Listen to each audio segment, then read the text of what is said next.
ये बहुत क्रिस्पी बने हैं अल्हम्दुलिल्लाह। किस कदर ये क्रिस्पी है।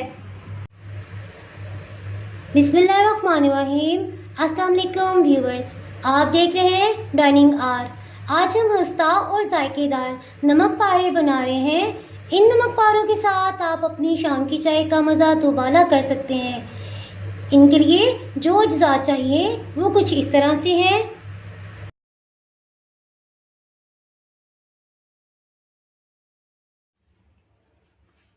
मैदा 1500 ग्राम्स या 1.5 किलो समझ लें, इसे बारीक छलनी में छान लिया है। घी जो है इसमें 9 टेबलस्पून इस्तेमाल करे हैं, 9 खाने वाले चम्मच। और नमक जो है 1.5 टेबलस्पून इस्तेमाल करे हैं। इसी तरह ये लेवल करके नमक लेंगे। और ज़ीरा जो है ये 4 टीस्पून इस्तेमाल करे हैं। बेकिंग पाउडर 1 चुटकी इसमें इस्तेमाल करेंगे, इससे ये बहुत हस्ता अच्छा फ्लेवर आएगा। और पानी जो है ये रूम टेम्परेचर पे इस्तेमाल करेंगे। चलिए बनाना शुरू करते हैं। मैदे में सबसे पहले खुश्क चीज़ों को शामिल करेंगे। बेकिंग पाउडर जो है ये बिल्कुल नोक पे हल्का सा हमने लेना है, इसको डाल देंगे। साथ ही ज़ीरा शामिल करेंगे और नमक भी डाल देंगे। इनको अच्छे से मिक्सअप करेंगे।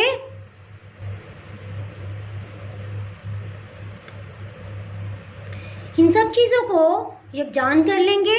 उसके बाद इसमें घी शामिल करेंगे। ये अच्छे से मिक्सअप हो गई हैं। अब इसमें घी डाल देंगे।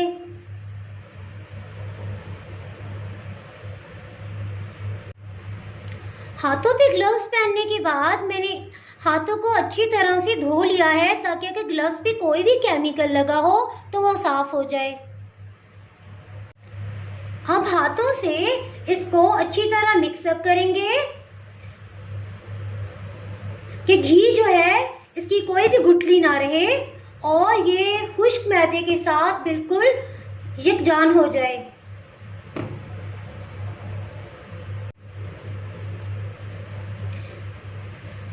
यूं मैदे को हाथों के साथ मसल लेंगे।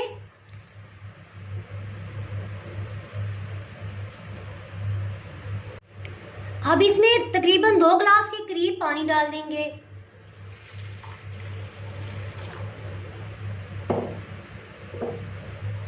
और इसको मिक्सअप करेंगे। आटे को हम नरम नहीं रखेंगे, बल्कि इसको सख्त गूंदेंगे, जिससे नमक पारे बहुत खस्ता बनेंगे इंशाल्लाह ताला। थोड़ा सा पानी मज़ीद डालेंगे और इसको मिक्सअप करेंगे।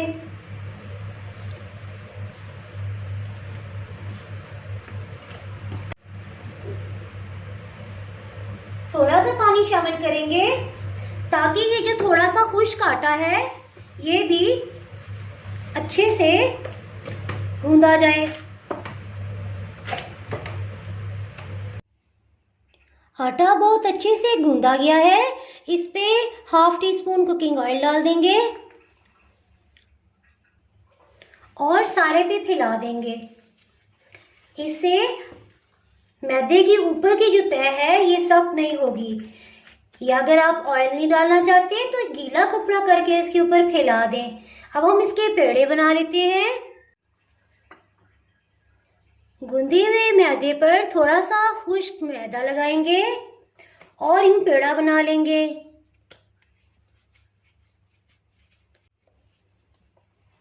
इसी तरह सब पेड़ों को 1 बाय 1 बना लेंगे। थोड़ा सा मैदा छिड़क लेंगे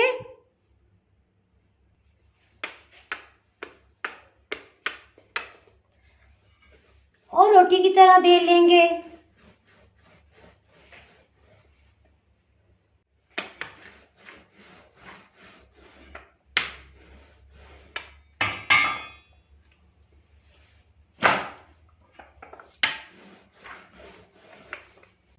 बेलन पर हल्का सा मैदा छिड़क लेंगे ताकि इसके साथ ना चिपके। इसी तरह इसको पतला कर लेंगे।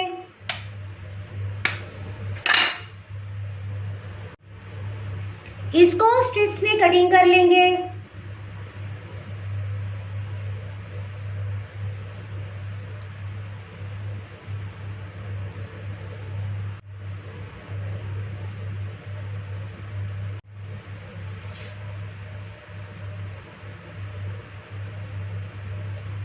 और फिर यूं कट लगा लेंगे।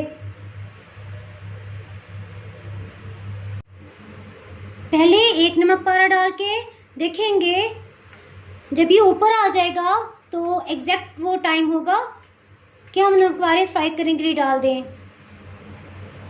नमक पारा ऊपर आ गया है, अब ये एग्जैक्ट सही टाइम है। अब हम बकाया सब नमक पारों को डाल देंगे।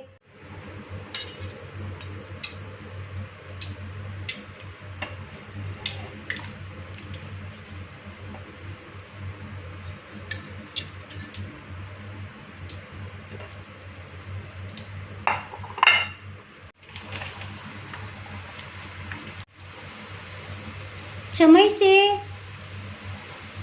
हिलाएंगे, सारे नमक पारे अलग अलग होकर एक जैसे फ्राई होंगे। चम्मच यूं फेरने से आहिस्ता आहिस्ता नमक पारे जो हैं वो थोड़े थोड़े से फूल जाएंगे और अलग भी हो जाएंगे। स्ट्रिप्स को आप आराम से बेफिक्र होकर प्लेट में डाल दें, वो नहीं जुड़ेंगे, ऑयल में जाके फ़ौरन खिल जाएंगे।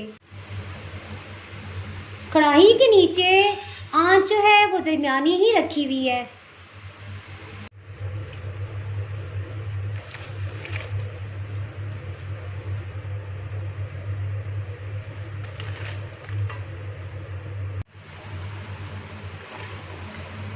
अगर आप आधा किलो मैदे से नमक पारे बनाना चाहते हैं तो उसके लिए आप आधा किलो मैदा लेंगे और इसमें ज़ीरा जो है ये हाफ़ टी स्पून डालेंगे और घी या मक्खन जो है ये आप 3 खाने के चम्मच डालेंगे। बेकिंग पाउडर जो है वो बिल्कुल कम मिकदार में, एक चुटकी का भी जो है चौथा पाँचवा हिस्सा आप डालेंगे। इससे बहुत क्रिस्पीपन आएगा नमक पारों के अंदर। और नमक जो है ये आप डालेंगे हाफ़ टी स्पून लेवल करके।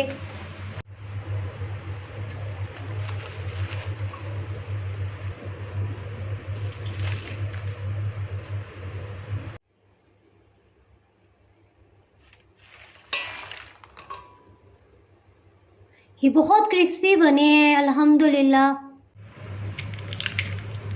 किस कदर ये क्रिस्पी है। अगर आपने मेरा चैनल अभी तक सब्सक्राइब नहीं किया तो अभी सब्सक्राइब करें और बेल आइकन दबाना ना भूलें ताकि आपको मेरी वीडियोस बर वक्त मिलती रहें। अगर आपको मेरी रेसिपी पसंद आई है तो लाइक करें और फ्रेंड्स एंड फैमिली के साथ शेयर करें। आप कमेंट्स में ज़रूर बताइएगा कि आपको ये रेसिपी कैसी लगी। अब इजाज़त चाहती हूँ।